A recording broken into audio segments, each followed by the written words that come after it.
I love you. Love you too Rijan. देखबा तो ई वर्ष से लेगा काहे कि बहुत सुंदर कन्या है।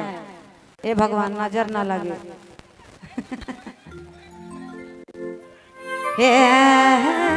शादी तो बहुत सुंदर है। हमके भी देख के हमरे कर जोड़ी दादा और भौजी कर बड़ा सुंदर लागत है। ऊपर वाला से हमने प्रार्थना फिर से करब कि इनकर जोड़ी सदा सुहागन बनल रहे।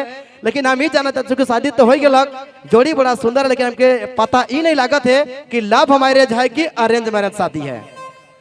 लव की कहा कौन सा? लव मैरिज है। एक बार तालियां आ जाए प्यार से, एक बार तालियां प्यार से। अच्छा शादी तो हो गलक, लव मैरिज होला तो पहले कोई प्रपोज करे ना, कोई एक्सेप्ट करे ना।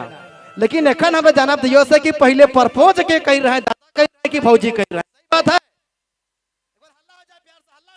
बच्चों की ओर से जे लखे बिना सारी कर ससुराल बेस नहीं लागेला, से लखे बिना ताली कर महफिल बेस नहीं लागेला। अगर ताली बाजी तो बहुत बेस लागी। अच्छा भैया मैं पूछना चाहूंगा, नहीं अच्छा बताओ तो पहले प्रपोज कौन किए थे, भैया की भाभी? भैया। अरे तालियां आ जाए प्यार से। देखो रिश्ता तो बहुत पुराना है, लेकिन आज शादी कर बंधन में एक नया जिंदगी का शुरुआत हुआ थे।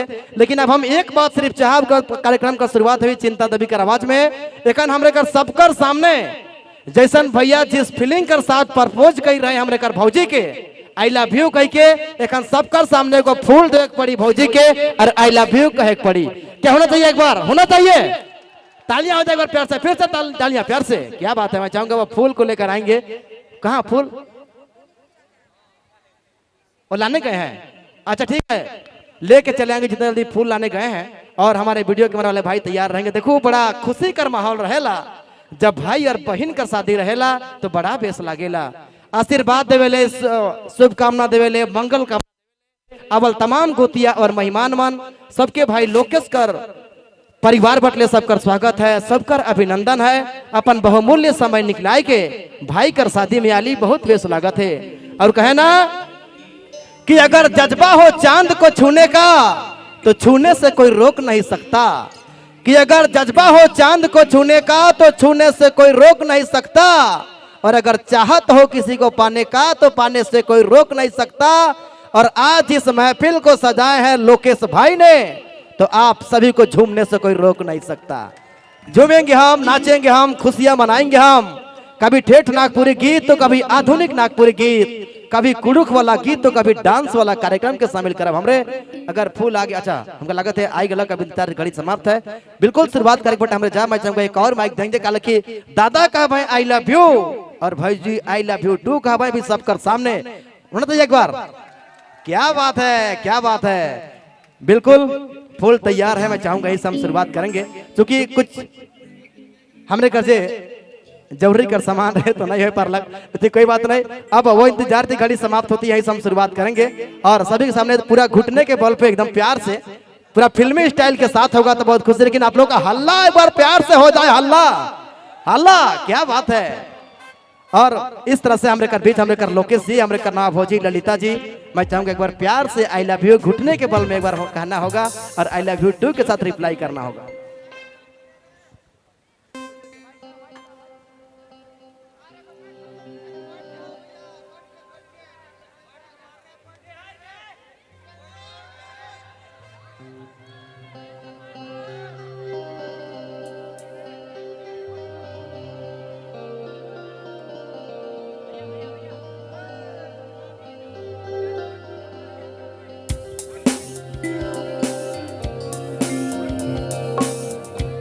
हेलो जी, हेलो आइए।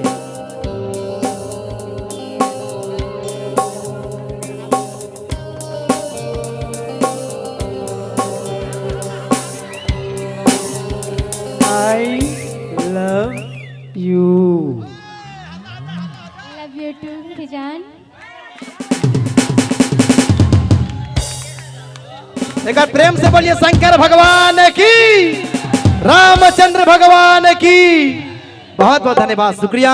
ये खूबसूरत सा ये लम्हा ये पल मैं चाहूंगा भैया की ओर से एक बार आए सभी मेहमानों को 2 शब्द कहेंगे, उनके बाद चिंता देवी जी के साथ हम शुरुआत करेंगे। हेलो, हमार इस महफिल में हम इनके आशीर्वाद देवे ले रौरमन आली हम कुकर कोटि कोटि धन्यवाद देवे चाहिला। हम रौरमन के जितना भी धन्यवाद देव शायद हमारे लिए वो कम हो, तो रौरमन हमारे प्रति आशीर्वाद बनाए रखब और हम इनकर जोड़ी बढ़िया रहे इकर ले रौरमन आशीर्वाद देव। धन्यवाद। बहुत बहुत धन्यवाद, बहुत शुक्रिया लोकेश भाई और हमने करनामा भौजी ललिता जी, इनकर जिंदगी एक नया जिंदगी कर शुरुआत हुआ थे, इनके बहुत बहुत धन्यवाद करते। और एक बार प्यार से तालियां हो जाए श्रीमती चिंता देवी जी के लिए, एक बार तालियां हो जाए प्यार से। क्या बात है, चलो मॉडल कर जमाना है, ब्यूटी पार्लर कर कमाल है, देख के छोड़ा तो छोड़ा का बूढ़ा भी जवान है। चलो आपने बनकर भी शुरुआत हुआ थे चिंता देवी जी का आवाज कर साथ। हेलो ऑपरेटर, चलो आज करी शादी समारोह में जते दूर दूर से उपस्थित मेहमान गोतिया माए बाप भाई बहन संग साथी और कन्या दूल्हा के संगे संग हमार सजिंदा भाई मन के, साउंड मास्टर के और कैमरा वाला बाबू मन के जोहार, तहे दिल से जोहार है। और जोहार। अच्छा, स्कूल में क्लास होएला का आई लव यू टू, तो आई लव यू जानू। हमरे घर शादी में तो ऐसा नहीं रहे, हमरे जानते नहीं रही। चलो ये अच्छी बात है, बहुत सुंदर बात है, आदमी के हंसी और मजाक होना चाहिए। हेलो, बाकी सब ठीक है। आपने मन कर फरमाइश बहुत जल्दी पूरी होई, लेकिन एक गाना कर बाद हमार भाई पंकज महली अपने मन कर बीच मौजूद है।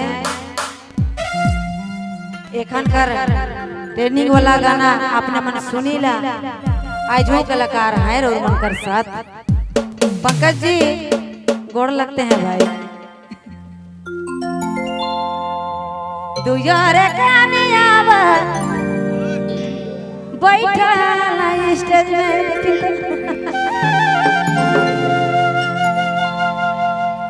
अच्छा, कन्या कहाँ करा करे?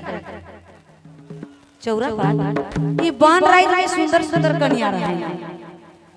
और हमार भाई मन कोई कोई कुंवारे हैं, अगर देखबा तो ई बार से लेगा, काहे कि बहुत सुंदर कन्या है। ए भगवान नजर ना लगे।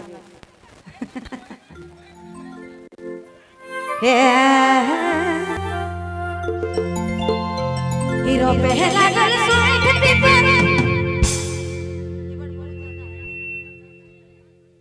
हीरो पहागरती यार पे जरा पे जलागा। अरे दुजोरे कामयाबर, दुजोरे कामयाबर पे जरा पे जलागा।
बहुत बहुत धन्यवाद।